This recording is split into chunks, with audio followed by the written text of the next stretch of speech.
Hey guys, welcome back to Jungle Dragons. It's been a minute, and man, today I want to show you something that I've been working on for over a year.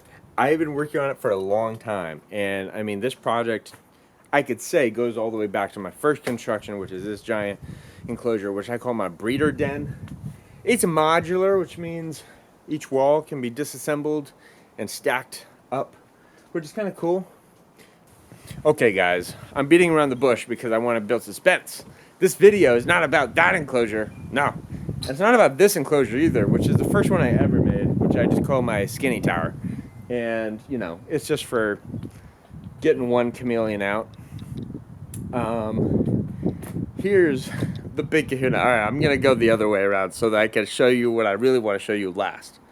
Here's the enclosure that I built 2 years ago, or a few years ago, which is awesome. And then I expanded to this little guy, which is awesome.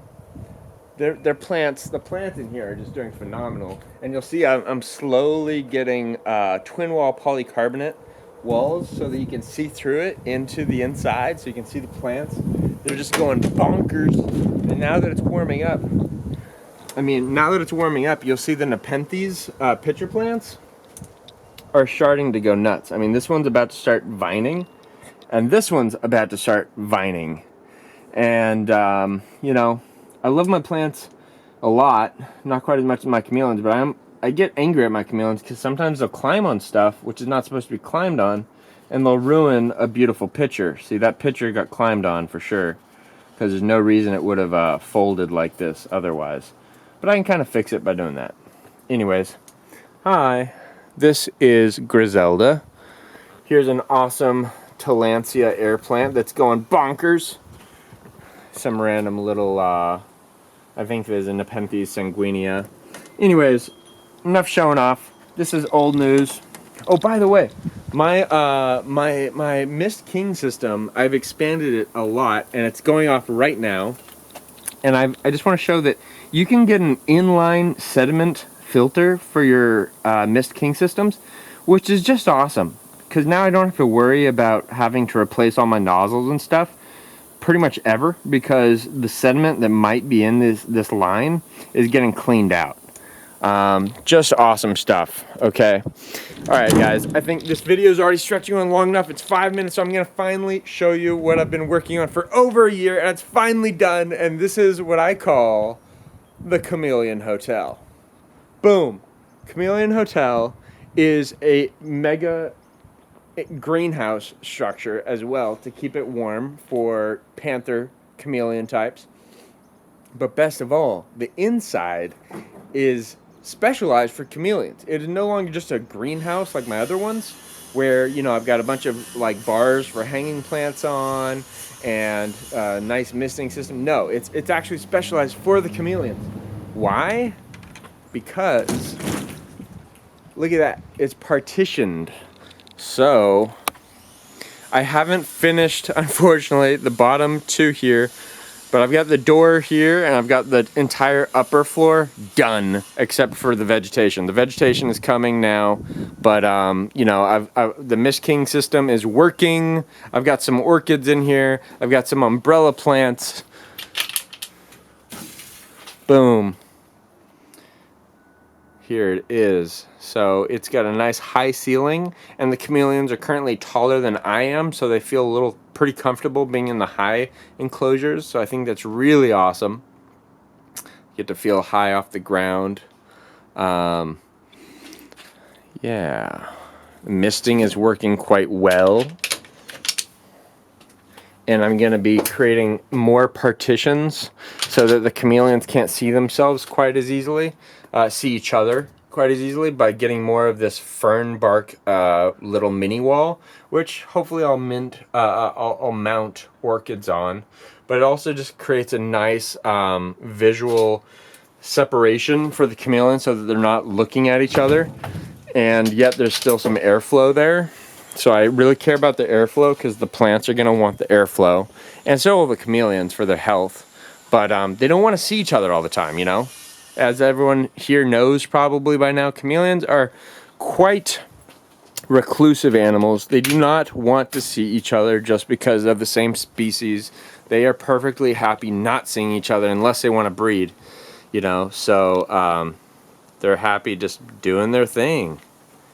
Look at that, beautiful, beautiful little chameleon. Some of my orchids I'm very worried about, like that one. I think it might die.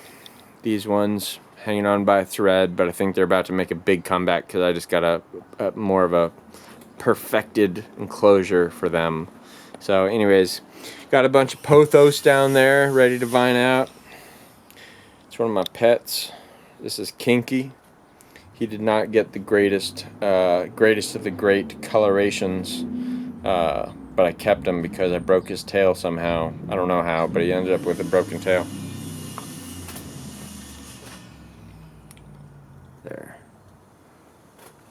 Kinky, despite having been sadly neglected with his tail situation. I'm trying to get that to focus so you can see his tail. What I will say though is that he is my best chameleon in the sense that he was domesticated so very well. For example, if I put my hand in front of him, he won't shy away. He might actually climb right onto it.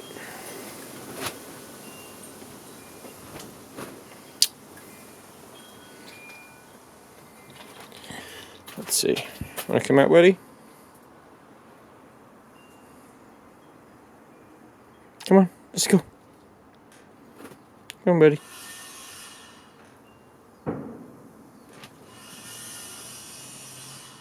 trying to get my camera to focus because I'm doing this one-handed.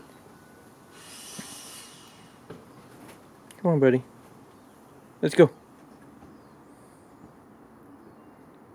Come on. I don't think he wants to come with me today. I think he likes it in here a lot, temperature-wise.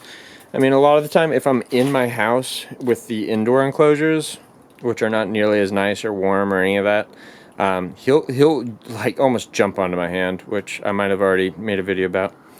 Anyways, guys, I'm just wasting time now. I am so thoroughly pleased with how this turned out. I've used polycarbonate twin wall on the vast majority of this thing, as you can see.